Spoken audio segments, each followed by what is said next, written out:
Hello students, hope you are doing well. In last video we discussed about the crops which were resistant against pathogenic agents and insects and pests. In today's video we are going to discuss the plant breeding for improved food quality, that is a concept of a biofortification and importance of single cell proteins. So here concept is plant breeding for improved food quality. Now during the Green Revolution period, the aim was to provide enough amount of food to everyone so that there will be no hunger and no malnutrition. But providing enough food is not the particular way to outcome or to make a way away from particular diseases or hunger or death of the person.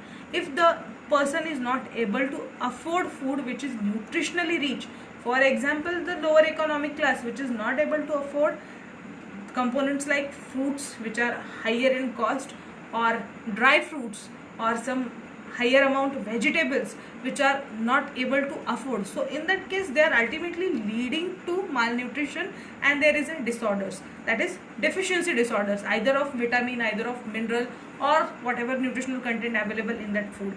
If you are eating same type of food for longer time period, it also leads to create deficiency disorders of that particular component. So ultimately providing balanced nutrition is a need to overcome that health problem, to avoid deficiencies, and this was the concept of a plant breeding for improved food quality. So food quality is nothing but presence of nutritional content in a food. Food quality is nothing but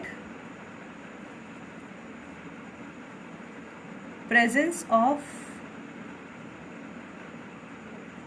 nutritional content in food.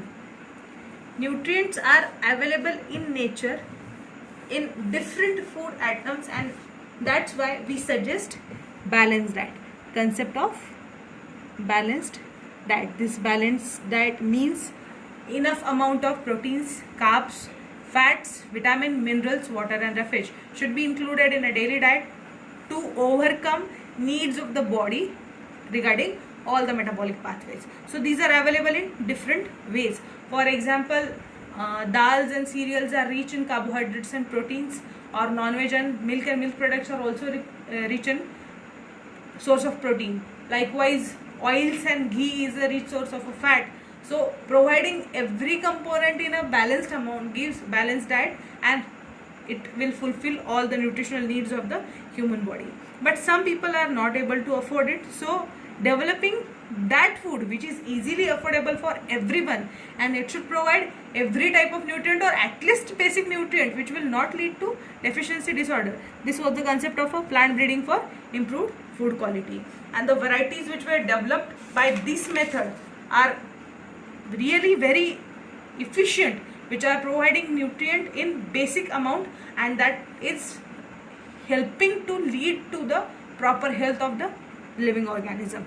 So the disorders which may be caused due to malnutrition, like PEM, protein energy malnutrition, which is generally observed in a child in the format of Kwashiorkor and marasmus diseases. It is not compulsory that diseases should be only seen in a children's. It may be lead to adults also, that is protein deficiency or vitamin deficiency. So diet lacking in essential micronutrient, particularly iron, vitamin A, iodine, zinc, increases the risk for diseases, reduces lifespan, and also reduces mental abilities of the person. For example, essential fatty acids which we are calling as a omega-3 and omega-6 fatty acids, if they are not present in your diet, definitely your mental health is not proper, your brain is not working efficiently, which should work. So this is a reason where you need to improve your food quality. So in this case, diet lacking essential micronutrients particularly iron, vitamin A, iodine, zinc, increases the risk for diseases, reduces lifespan, and also reduces mental abilities of the person. So to overcome with this problem, next concept was developed, which is known as biofortification. So this biofortification is breeding crops with higher levels of vitamins and minerals or proteins and fats is the most practical way to improve public health. So developing that varieties which are inbuilt, developed with the higher vitamin and mineral content or higher protein and fat content. So anyone can afford it and ultimately nutritional needs will be satisfied. So breeding for improved nutritional quality is undertaken with the objectives of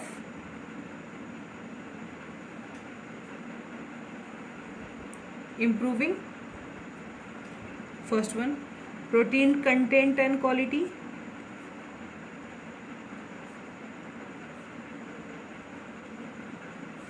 second, oil content and quality,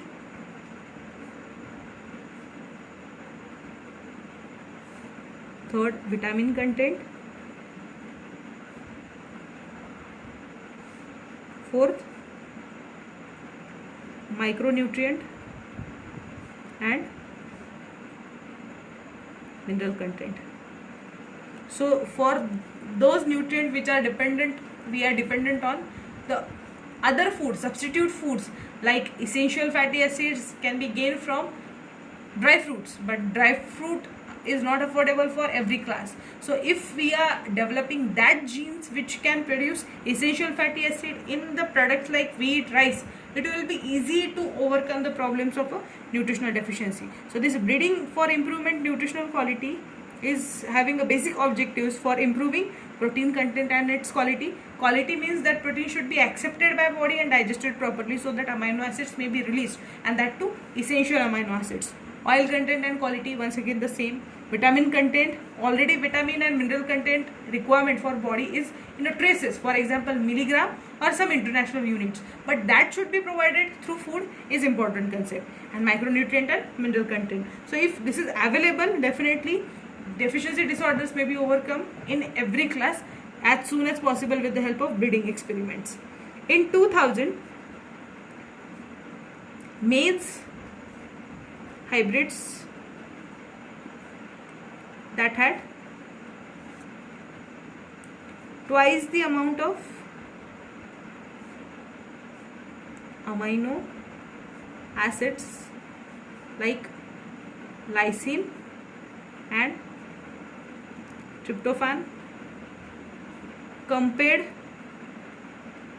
to existing maize hybrids. So those hybrids which were made before 2000, which were having the original genetic content, they were lacking percentage of amino acids as compared to the maize hybrid which were made in a year 2000, that were having twice the amount of amino acid like lysine and tryptophan, which is said to be a essential amino acids for body. Once again, in a wheat variety, Atlas 66 having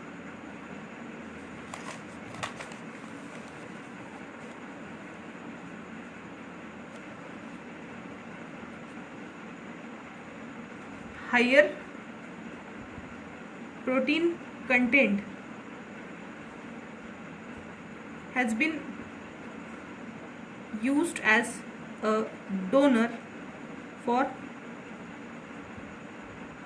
improving cultivated wheat.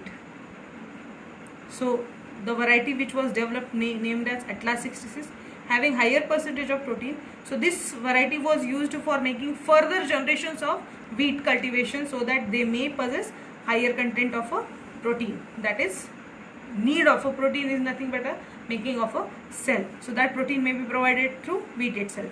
It has been possible to develop an iron fortified rice variety containing over 5 times as much as iron as in a commonly consumed plant. Not only in iron, whatever vitamins and minerals or micronutrients which are necessary for the body for every biochemical or metabolic pathway, they may be developed through these breeding varieties. That is, inducing the mutation breeding and forming that gene which may produce the required amount of micronutrient in the body, so that the person will not be dependent on a particular type of food which is not affordable for everyone. So eating simple type of food may also fill up your all the nutritional requirement. That was the concept of a breeding. The Indian Agriculture Research Institute, New Delhi, released several vegetable crops that are rich in vitamin, minerals and proteins. Example, vitamin A enriched carrot, spinach, pumpkin. Vitamin C enriched bitter gourd, batua, mustard, tomato. Iron enriched spinach and batua. Protein enriched beans like broad beans, French beans and garden peas. So these are the examples where you can relate how breeding may improve not only disease resistance, not only the quality of the particular character, or not only yield of the crop, but also the inbuilt quality of a nutritional content or quantity of the nutritional content which is required for leading a healthy life for individual. So this is helpful definitely for everyone. This was the next motto. Then next concept is a single cell protein. Single cell protein, now name itself suggesting the concept.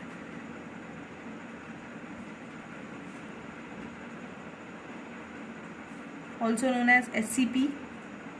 So this single cell protein is nothing but utilization of a microbial cell as a source of food, because plants, we know they are the ultimate producers, but day by day agricultural land is reducing due to civilization and construction processes, and whatever land is available, however you make it possible, but increasing population and demand, increasing population, demand of food and agriculture practices, they are never compared with each other. So we need to find out some other sources. Now some people eat, or non-veg is also a source of food for many people. So comparing to vegetarian or non-vegetarian food, their amount and nutritional content from that, and compared to this group to the microbial group, amount of microorganism and nutritional content gained from that, there is a very drastic difference. So using a single microorganism which is providing ultimate needs of the nutrient may release or may solve your all problems regarding the nutritional content or sources of the food. This is nothing but the single cell protein. So this single cell protein is a alternate source of proteins for animals and human nutrition. Production of microbes on large scale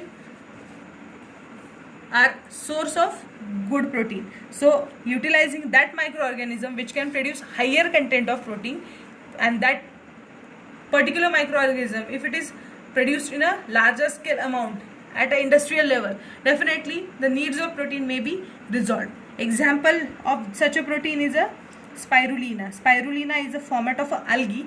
That algae is having all essential amino acids, that is, it is said to be a complete protein for all the animal classes. So if this spirulina is produced in larger content, in laboratories or in industries, it will resolve the source of a protein requirement which is always deficient in the vegetarian people specifically.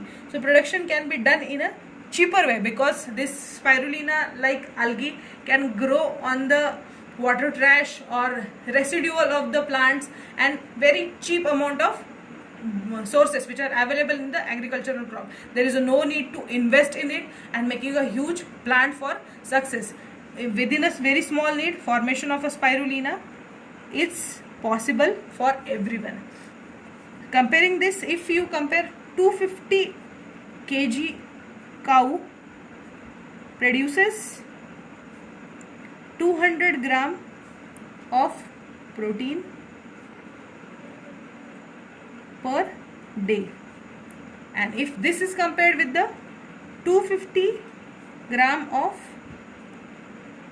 Methylotrophus produces 25 tons of protein per day. So there is a very huge difference in the production scale and we can say gaining the protein.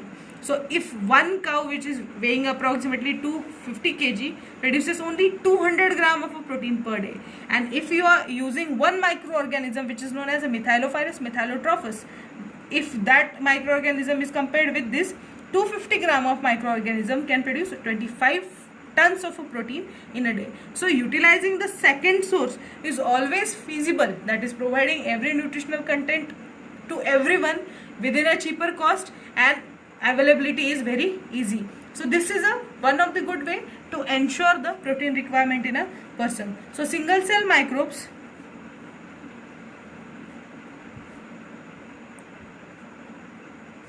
can be used